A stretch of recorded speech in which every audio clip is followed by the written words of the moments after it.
Number 1. اب جو بہت زیادہ زور بالعموم لگایا جاتا ہے ان ساری کتابوں کو اگر آپ پڑھیں، بڑا زور لگایا گیا ہے کہ کفار و مشرکین کا جو کل بات میں کر رہا تھا کہ وہ توحید ربوبیت میں ان کا شرک کم تھا، توحید الوہیت کے باب میں شرک زیادہ تھا. اب علم کے حوالے سے شرک کی بات بڑی واضح ہے، کچھ ہم اس کو عقیدہ رسالت میں بیان کریں گے. تصرف کے حوالے سے بیان کر دیا. زیادہ تر جو زور دیا جاتا ہے وہ 3 چیزوں پر. ایک شرک فی التصرف پر، ایک شرک شفاعت کے موضوع پر، ایک شرک توسل کے موضوع پر. ان 3 چیزوں پر زیادہ زور دیتے ہیں. اور بیان یہ کیا جاتا ہے کہ وہ کفار و مشرکین جب اپنی بتوں کی پوجا کرتے یا شرک کرتے تھے تو ان کو معبود حقیقی اور کامل اور خالق اللہ اور رب نہیں مانتے تھے یا اس طرح کی چیزیں نہیں، بلکہ وہ توسل، وہ چاہتے تھے کہ ان کی عبادت اس لیے کرتے ہیں کہ یہ ہمیں اللہ کے قریب کر دیں. تقرب کی جو بات ہوئی، تقرب اللہ کی نیت سے کرتے تھے. تو اس بنیاد پر انہوں نے توسل کو اور کسی کے ذریعے اللہ کی بارگاہ میں تقرب چاہنے کو شرک قرار دیا. بہت بڑا زور اس پر لگایا جاتا ہے کہ کسی کو وسیلہ بنانا اللہ کے حضور تقرب کا، قرب حاصل کرنے کا، اس کو انہوں نے شرک میں داخل کیا. اسی طرح دوسری بات اس کے ساتھ متعلق ہے، کر لیں پھر آگے. اسی طرح کسی کو اللہ کے حضور سفارشی بنانا، یعنی اس سے شفاعت چاہنا کہ یہ میرا شفیع ہو، میری شفاعت کرے. اس کے بارے میں بھی وہ کفار و مشرکین کے ان کے بارے میں جو آیات آئی ہیں وہ پڑھ کر بیان کر کے یہ کہا جاتا ہے کہ ان کا شرک یہ نہیں تھا کہ وہ ان کو حقیقی معبود اور حقیقی متصرف اور حقیقی دینے والا سمجھتے تھے. نہیں، ان کا شرک یہ تھا کہ وہ ان بتوں کو اور ان معبودان باطلہ کو اللہ کے حضور اپنے لیے شفاعت کرنے والا سمجھتے تھے، سفارشی سمجھتے تھے. تو جو کوئی کسی کو سفارشی سمجھے وہ مشرک ہے. یہ کتابیں بھری پڑی ہیں اس چیز سے، آیتیں موجود ہیں قرآن مجید میں، مگر استدلال غلط ہے. جو کوئی کسی کو وسیلہ جانے اللہ کے حضور تقرب حاصل کرنے کا سو وہ مشرک. جو کسی کو اللہ کے حضور شفیع اور شفاعت کرنے والا سفارشی جانے سو وہ مشرک. تو پہلے 2 نکات تو یہ ہیں، ان کو سمجھا لوں. تو کسی کے ذریعے تقرب اللہ ڈھونڈنا، یاد رکھ لیں یہ مسئلہ توسل کا آیا. تو توسل فی نفس ہی ہرگز شرک نہیں ہے. توسل فی نفس ہی ہرگز شرک نہیں. اور شفاعت کہ کوئی سفارشی ہو، اللہ کے حضور کسی کی بخشش کی سفارش کرے، شفاعت کرے، یہ ہرگز کسی بھی پیمانے پر شرک. دونوں نکات جن کو میں نے پہلے بیان کیا، جس پر پورا زور لگایا جاتا ہے کہ یہ شرک ہے، یہ شرک کے تعریف کے علمی معیار پر یہ پورے. آپ نے شرک توحید ربوبیت بھی سن لی اور توحید الوہیت بھی سن لی، پھر اس کے تقاضے بھی سن لیے، پھر شرک کی اقسام بھی سن لی. سوال یہ ہے کہ شرک بڑی سادہ بات ہے کہ وہ امر، وہ صفت اور وہ حق جو اللہ کا ہے اور اس کے لیے خاص ہے، وہ غیر کے لیے ثابت کرنا شرک ہے. تو وسیلہ بننا، اللہ کس کے لیے وسیلہ بنتا ہے؟ توسل کو شرک سمجھنے کا مطلب تو یہ ہوا کہ معاذ اللہ وسیلہ بننا اللہ کا حق ہے اور آپ نے کسی اور کو وسیلہ بنا دیا. اب میں پہلے اس کو لکھوا لوں، آپ ادھر توجہ کریں میری طرف. میں سمجھانا یہ چاہتا ہوں کہ وسیلہ بننا اللہ کی شان ہی نہیں ہے، یہ اللہ کی شان ہی نہیں. اور اللہ وسیلہ کسی کے لیے نہیں بنتا، بلکہ اس کی طرف وسیلہ تلاش کیا جاتا ہے. تو جب یہ اللہ کا حق ہی نہیں ہے، جیسے کہ عجز اور انکساری اللہ کا حق نہیں ہے. پوچھا کہ باری تعالیٰ تیری بارگاہ میں کیا پیش کروں؟ اللہ پاک نے فرمایا کہ میرے بندے میری بارگاہ میں وہ تحفہ لا جو میرے خزانے میں نہ ہو. تو کیا تحفہ ہے؟ عجز اور انکساری لا، کہ اللہ کے پاس کبریائی ہے، انکساری نہیں ہے، اس کی شان نہیں. تو وسیلہ کا مطلب یہ ہوتا ہے کہ کوئی سننے والا ہو اور اس کی بارگاہ میں کسی کے لیے وسیلہ کوئی بنے یا کوئی کسی کو وسیلہ پیش کرے. تو وسیلہ تو ذریعہ ہوا. تو توسل کو کسی درجے میں بھی شرک تصور یہ محض اس کو شرک کہنا ڈھکوسلا ہے، اس کو شرک کہنا ایک علمی ڈھکوسلا ہے، اور ناجائز فائدہ اٹھانا اور غلط تعبیر کرنا قرآن مجید کی اس آیت سے، چونکہ بیان مشرکوں کا ہے اور شرک کا ہو رہا ہے، لہذا سننے والے گھبرا جاتے ہیں کہ یہ تو مشرکین بھی نہیں سمجھتے تھے. تو کہہ دیا کہ جب مشرکین ہی سمجھتے تھے، تم بھی بزرگوں اور مشائخ کے ساتھ یہی کرتے ہو، وسیلہ بناتے ہو، سو تم اور مکے کے مشروں میں کوئی فرق معاذ اللہ استغفر اللہ نہ رہا. اب آئیے تو جو نقطہ ہی سمجھانا چاہتا ہوں وہ یہ کہ قرآن مجید نے جو بیان کیا آیت کریمہ کو پڑھ لیں. فرمایا والذین اتخذوا من دونہ اولیاء ما نعبدہم الا لیقربونا الی اللہ زلفی، اور وہ لوگ جنہوں نے اللہ کے سوا اور والی بنا لیے. الا للہ الدین الخالص پہلے آیا، ہاں خالصتاً اللہ ہی کے لیے بندگی ہے. بندگی اور دین سن لیں، اللہ کے لیے خالص، کوئی اور حقدار نہیں کہ اس کے لیے بندگی اختیار کی جائے. والذین اتخذوا من دونہ اولیاء، یہاں اولیاء جو والی ہے یہ اس بندگی کے معنی میں آئے گا.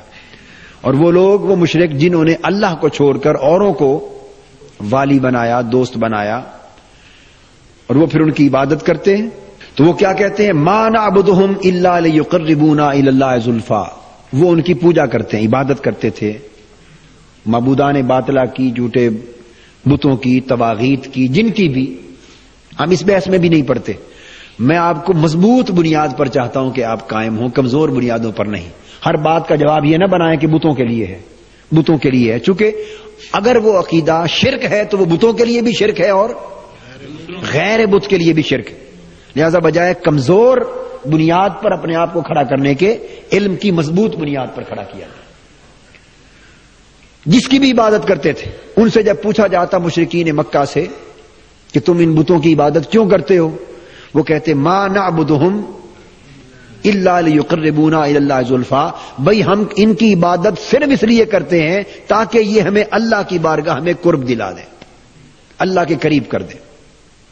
تو اب نقطہ سمجھنے والا، اس سے استدلال یہ کر لیا گیا کہ دیکھیو مشرکین مکہ کا شرک بھی اللہ کے بارگاہ میں تقرب حاصل کرنے کے لیے وسیلہ تلاش کرنا تھا.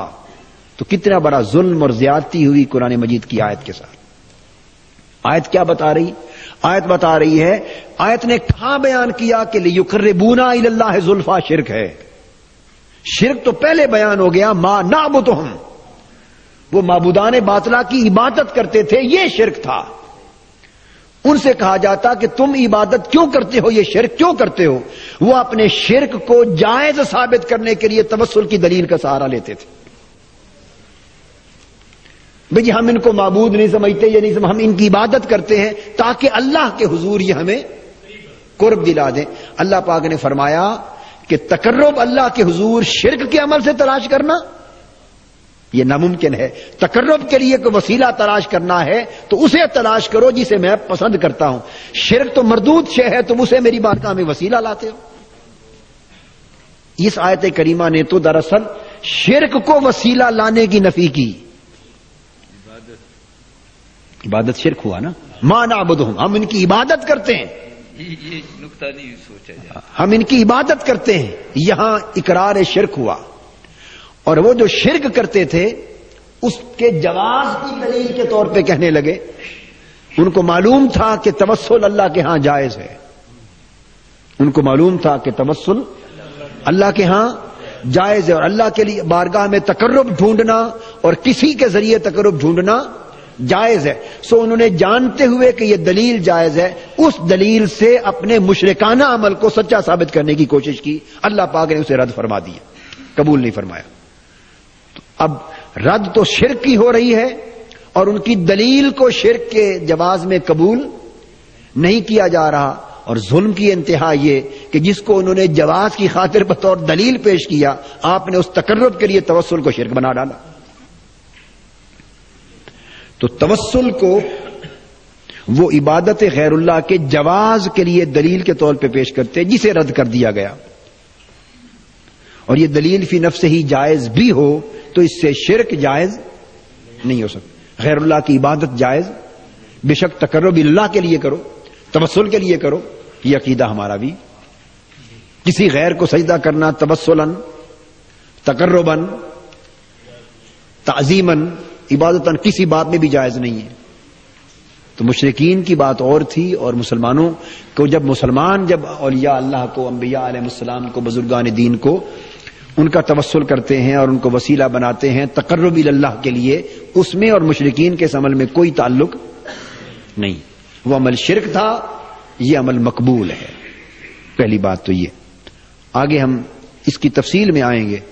توسل پر ابھی باقاعدہ گفتگو نہیں کی میں نے تو صرف شرک کیا ہے اور کیا نہیں اس کے حوالے سے 7 بنیادی نکات سمجھانے کے لیے آپ کو یہ بات سمجھا رہا ہوں، تاکہ کلیئر ہو جائے کنسپٹ کہ جس پر سارا شور ہے اور انحصار ہے بہت بڑا کہ وہ اس طرح کا شرک کرتے تھے اور اس کی بنیاد پر توسل کو شرک ثابت کیا جاتا ہے، وہ توسل شرک نہیں ہے. دوسرا شفاعت کا بھی لے لوں اسی باب میں. آیت پارہ 11 سورہ یونس آیت نمبر 18. اس میں یہاں جو آپ نے بیان فرمایا جی ہے وہ غیر اللہ کا ایک حق بن جاتا ہے، اللہ تعالیٰ کی صفات میں سے وہ نہیں ہے. یہ فرق ہے.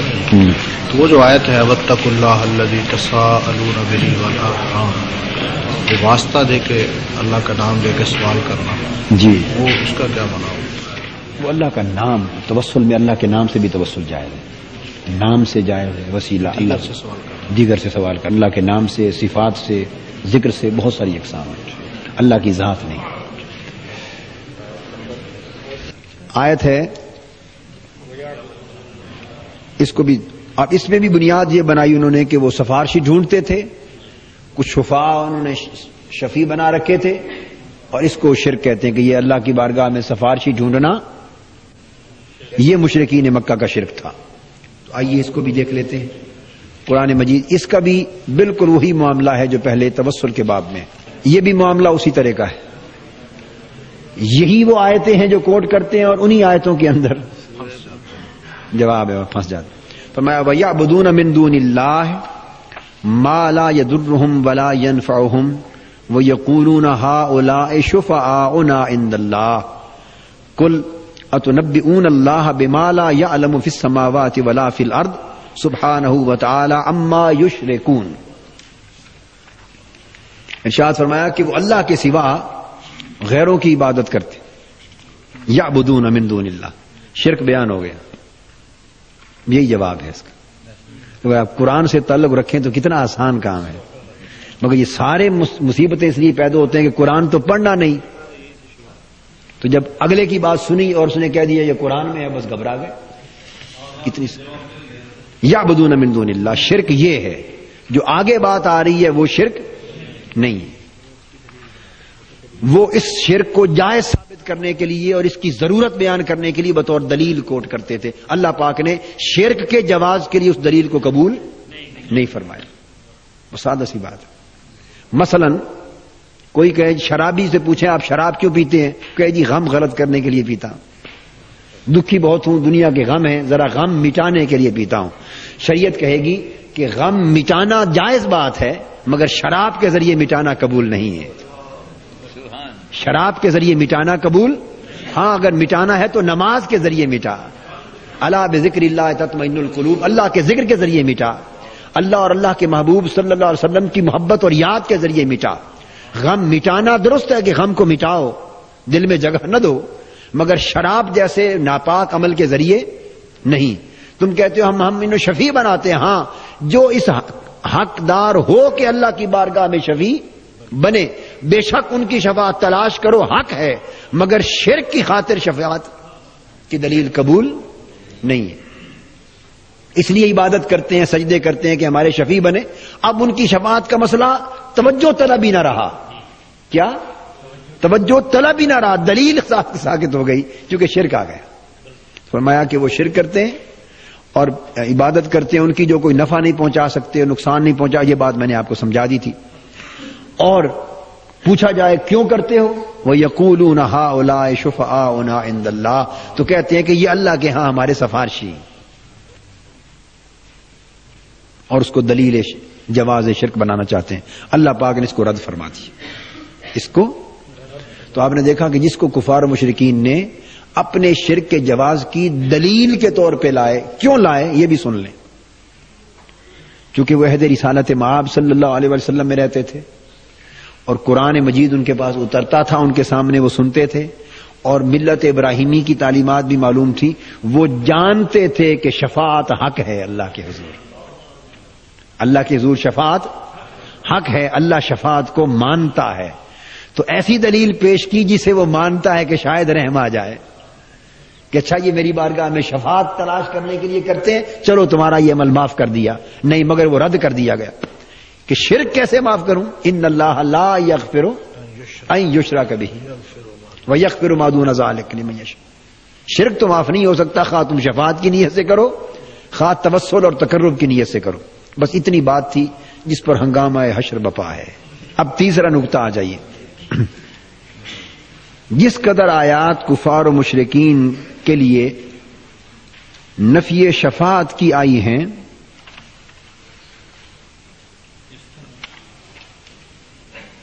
اب تیسرا نقطہ سمجھا رہا ہوں۔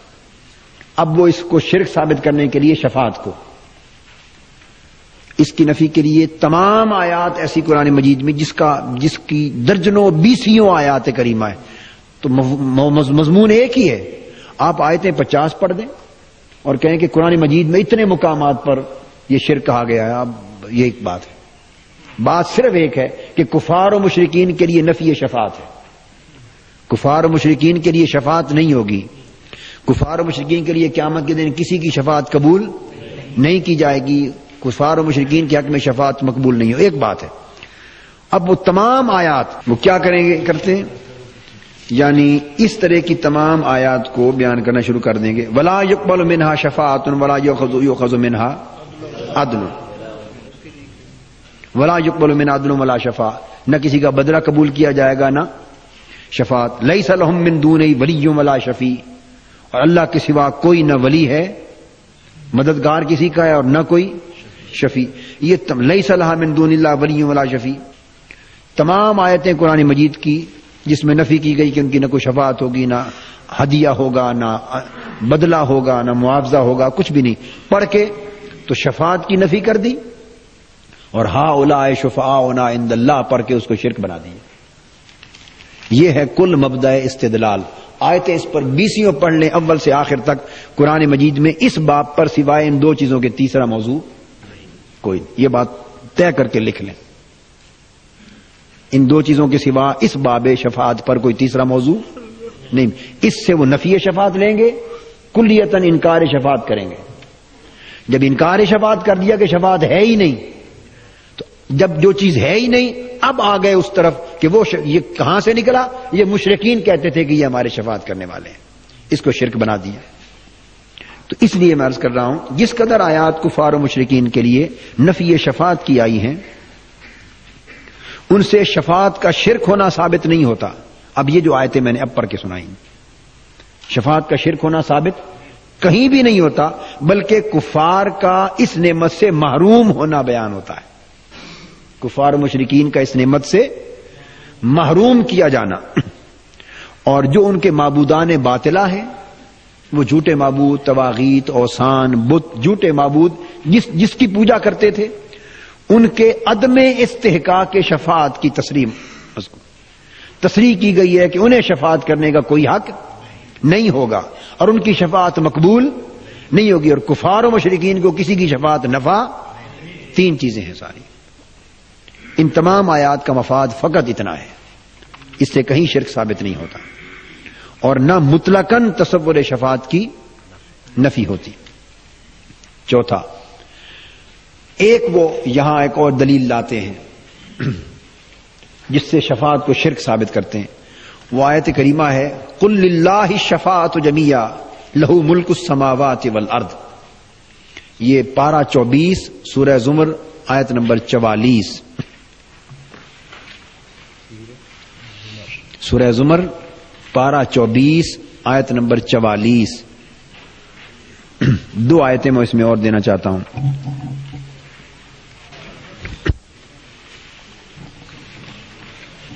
بلکہ آیت نمبر 43 اور 44 دونوں پڑھ لیں.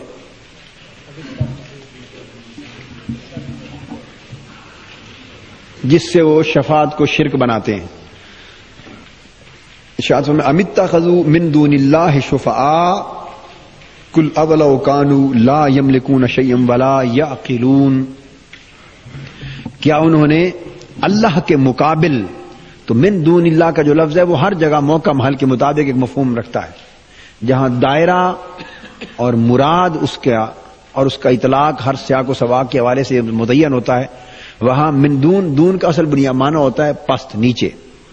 اللہ اس سے ما سوا، اس سے ما تحت، بہت سارے معنی، مقابل، تو سیاق و سباق کے حوالے سے اس کا مفہوم متعین ہوتا ہے. تو کیا انہوں نے اللہ کے مقابل اپنے کو سفارشی بنا رکھے؟ فرما دو کیا اگر وہ کسی چیز کے نہ مالک ہیں اور نہ ہی عقل رکھتے ہیں تو تب بھی تمہیں بخشوا لیں گے؟ اشارہ بتوں کی طرف ہے. نہ عقل رکھتے ہیں، یا مراد ان سے بت ہیں، معبودان باطلہ ہیں. تو مفہوم یہ لیا کہ دیکھیے انہوں نے کہا کہ اللہ کے سوا اوروں کو شفیع بنا رکھا ہے، اللہ کے سوا غیروں کو شفیع بنا رکھا ہے. تو اگر اس سے مراد معاذ اللہ کے سوا غیروں کو شفیع بنانا، اس کا مفہوم یہ لیا جائے کہ شفیع اللہ کو بنانا چاہیے تھا، تو شفیع تو اسے کہتے ہیں جو کسی کو سفارش کرے کہ اس کو بخش دے. اللہ نے کس کو سفارش کرنی ہے کہ اس کو بخش دے؟ اللہ کس کو سفارش کرے؟ اللہ کس کی بارگاہ میں معاذ اللہ سفارشی بنے گا؟ یہ تو اعتقاد کفر ہو گیا. یہ تو اعتقاد، تو یہ یہاں سے اس استدلال کو لینا کفر کی طرف اپنے آپ کو بڑھانا ہے. اب بات کو سمجھ گئے نا؟ اس سے یہ دلیل اخذ کرنا کفر کی طرف جانا ہے. تو پھر مراد کیا ہے؟ مراد ام اتخذوا من دون اللہ شفعاء، کہ تم اللہ کی طرف تو رجوع نہیں کرتے، شرک کر رہے ہو. اللہ کے مقابل جس سے اس نے منع فرمایا، تم بتوں کی پوجا کر رہے ہو بجائے اللہ کی عبادت کے، تو اس کے مقابل معبود ٹھہرا رہے ہو. اور اب پوچھتے ہو اللہ کے مقابلے میں آ کر کہتے ہو کہ یہ ہمیں بخشوا لیں گے، اللہ کی بارگاہ میں ہماری شفاعت کریں گے. فرمایا نہیں، یہ نہیں ہو سکتا. تو اللہ کو چھوڑ کر، یا مانا ہوگا ام اتخذوا من دون اللہ شفعاء، اللہ کی عبادت کو چھوڑ دیا ہے اور پھر شفیع اور سفارشی تلاش کرتے. تو نہ یہ مالک ہے شفاعت کے اور نہ ہی نے عقل اور شعور ہے، یہ نہیں سفارش کر. قل للہ الشفاعۃ جمیعا، دوسری آیت، فرما دو شفاعت تو سب اللہ کے.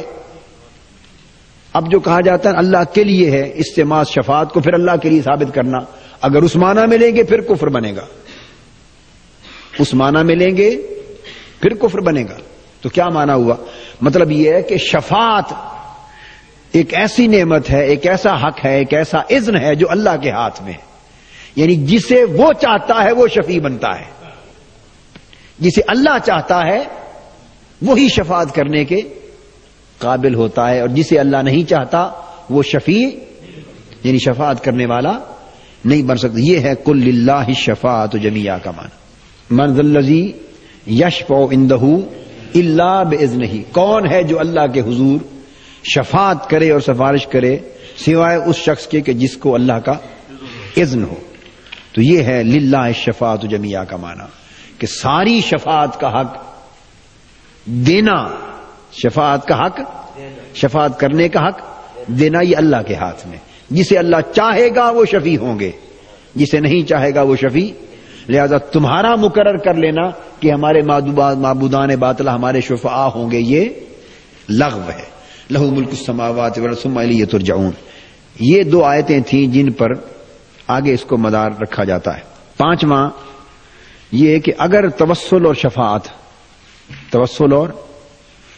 مطلقاً شرک ہوتا یا کفر ہوتا، توسل اور شفاعت شرک یا کفر ہوتا، تو یہ کسی کے لیے بھی جائز نہ ہوتے. نہ کسی کے لیے جائز ہوتے اور نہ یہ کسی کے حق میں جائز ہوتے.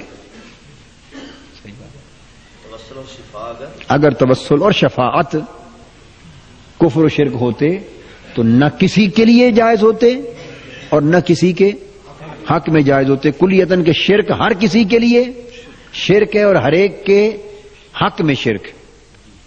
ایک بات. دوسرا، قرآن مجید میں کسی کے لیے بھی توسل اور شفاعت ثابت نہ ہوتی. قرآن مجید میں توسل بھی ثابت ہے کسی کے لیے اور شفاعت کا اذن بھی کسی کے لیے ثابت ہے. تو جو امر خود قرآن مجید میں ثابت ہے صراحت کے ساتھ، وہ کیسے شرک ہو سکتا ہے؟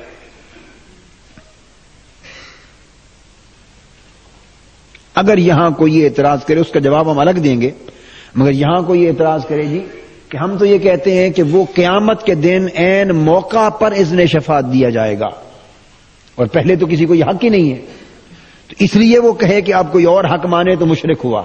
عین موقع پر دیا جائے گا اذن شفاعت. تو ہم کہیں گے اگر شفاعت شرک ہے اور کفر ہے تو جو شرک اور کفر ہے وہ موقع پر بھی شرک و کفر ہوگا اور آج بھی شرک و کفر ہے. ساری زندگی قیامت سے پہلے تک کفر و شرک رہا، جس دن کفر و شرک پر عذاب دینے کا وقت آیا وہاں جائز کر دیا. ساری زندگی قیامت کے انعقاد تک وہ عمل کفر اور شرک رہا، اور وہ قیامت کے دن جس دن نتارا کرنے کا اور نکھارنے کا وقت آیا کہ یہ کفر و شرک ہے جہنم میں جاؤ اور یہ توحید ہے جنت میں جاؤ، اس دن کہہ دیا کہ لو آج شرک اور کفر کر لو معاذ اللہ. تو موقع پر بھی اذن دینا اس کو کفر و شرک سے بچا نہیں. اگر موقع پر دینا جائز ہے تو آج ملنا کیوں ناجائز ہے؟ استعمال اس وقت ہوگا، وہ الگ ہے. شفاعت کا موقع دنیا میں بھی یہ ہے علم مبنی پر ڈھکوسلا انت فیہم. وہ شفاعت تو صرف اس دنیا میں بھی ہے اس دنیا میں بھی. یہ شفاعت فی الدنیا الگ، وہ میں بیان کروں.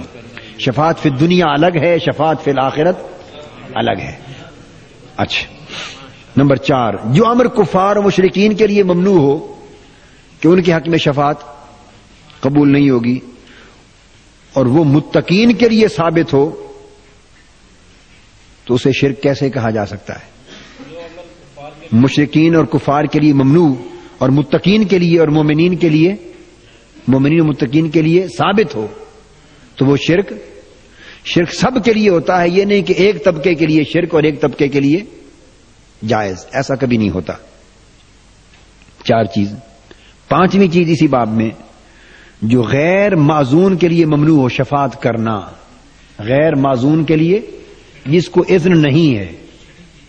5ویں، جس کو اذن شفاعت نہیں ہے اس کے لیے ممنوع ہو، اور جو معذون ہے جسے اذن شفاعت حاصل ہے اس کے لیے جائز اور ثابت ہو، تو کیا اس امر کو شرک کہا جائے گا؟ نہیں.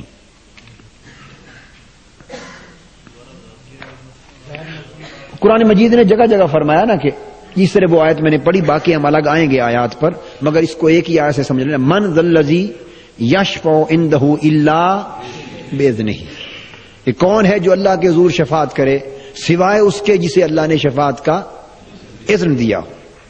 تو بات یہ ہو گئی کہ جو غیر معذون ہے جن کو اذن شفاعت حاصل نہیں ان کے لیے ممنوع، اور جو معذون ہیں جنہیں اذن شفاعت حاصل ہے ان کے لیے جائز اور ثابت.